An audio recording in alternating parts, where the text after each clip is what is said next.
Hello friends, कसे आहात सर्व. वैष्णवीज मम्मी होम रेसिपी आपल्या यूट्यूब चॅनलमध्ये तुमचं पुन्हा एकदा खूप खूप स्वागत आहे.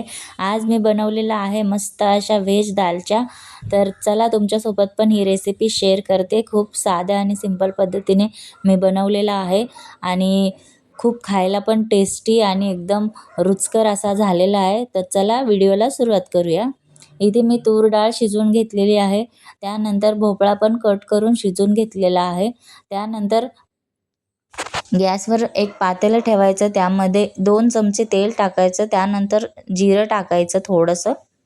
जिरं छानपैकी असं तडतडल्याच्या नंतर त्यामध्ये कांदा टाकायचा.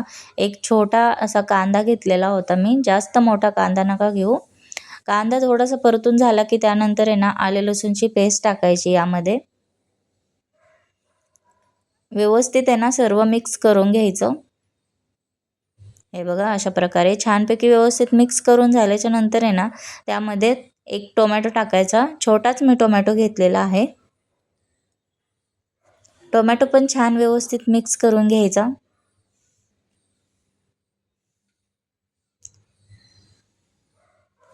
आता यामध्ये चवीनुसार मीठ टाकायचं आणि थोडंसं कमीच पहिले मीठ टाका, लागलं तर नंतर टाकू शकता.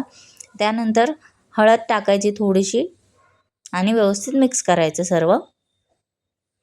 त्यानंतर हा दालचा मसाला टाकायचा. यामध्ये मी मसाले वगैरे काहीच ॲड करत नाही आहे, फक्त दालचा मसाला ॲड करते आहे. दालच्या मसाल्यामुळेच आहे ना खूप छान टेस्ट येते व्हेज दालच्याला. तर तुम्ही हा मसाला नक्की वापरा. मी हा लकीचा मसाला घेतलेला आहे, 15 रुपयाला पॅकेट असतं, ते तुम्ही वापरा. एकदम भारी असा दालचा होतो. लाल तिखट, कांदा मसाला किंवा धने पावडर हे सगळे मसाले टाकायची गरज नाही आहे. तर हे एवढंच मसाला तुम्ही वापरा. खूप छान पद्धतीने दालचा एकदम टेस्टी असा होतो.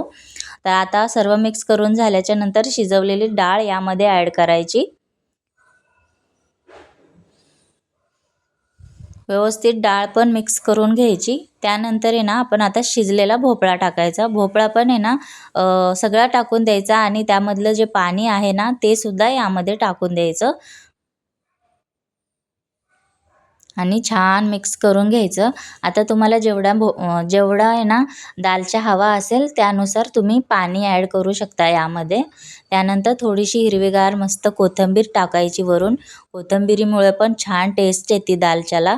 शिजतानाच तुम्ही कोथिंबीर थोडीशी टाका आणि नंतर पण टाका. कोथिंबीरमुळे खूप छान टेस्ट येते. तर आता 5 मिनटं आपण गॅसवर ठेवलेला आहे उकळायला. आता बघूया 5 मिनटं झालेले आहेत.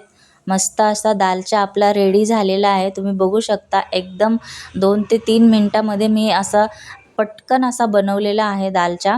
तर तुम्हाला ही रेसिपी कशी वाटली मला कॉमेंट करून नक्की सांगा आणि व्हिडिओ आवडल्यास व्हिडिओला लाईक, शेअर, सबस्क्राईब नक्की करा. भेटू नवीन रेसिपीसह. तोपर्यंत बाय बाय.